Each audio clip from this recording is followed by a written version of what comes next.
ବର୍ତ୍ତମାନ ସୁଦ୍ଧା ଆପଣଙ୍କର 4,99,778 ଚାଷୀ पेमेंट पाई सारे धान बिकिले एवं 26,28,228 मेट्रिक टन चाउल ए धान आमे किणी सारूने एथिपाई आमर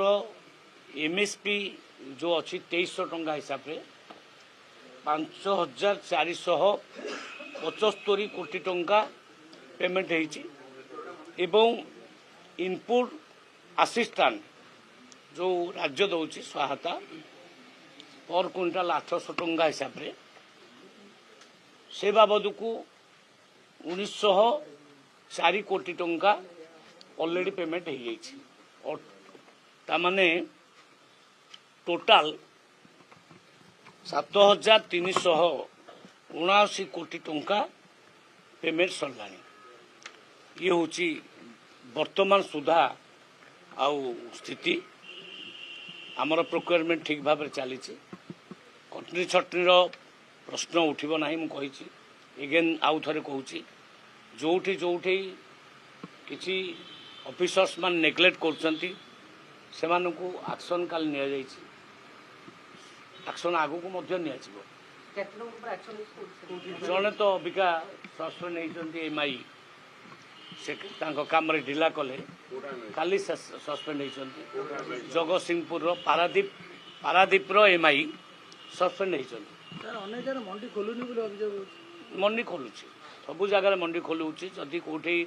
पर्टिकुलरली खोलुनी बोली मत कहे मुझे इनक्वारी करी से बाबद निश्चित भाव में आम कार्यकारी करूँ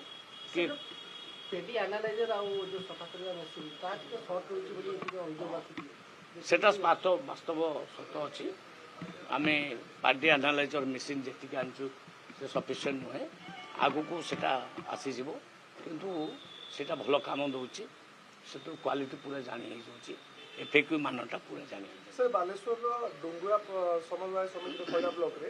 सेठी कटनी छटनी नहीं गोटे बड़ धरण गंडगोल से खबर आप रही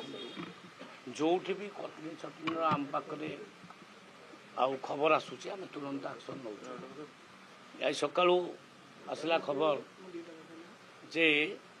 केन्द्रापड़ा जिले में कटनी छटनी से प्रयास कर फोन करके मना कली कटनी छटनी हम ना आवश्यक पड़े अन्य जिलार मिलर मानक आम से दबू भद्रक भी से अवस्था भद्रक किसी मिलर मान सहित सका कथबार्ता कटनी छटनी करूँ ना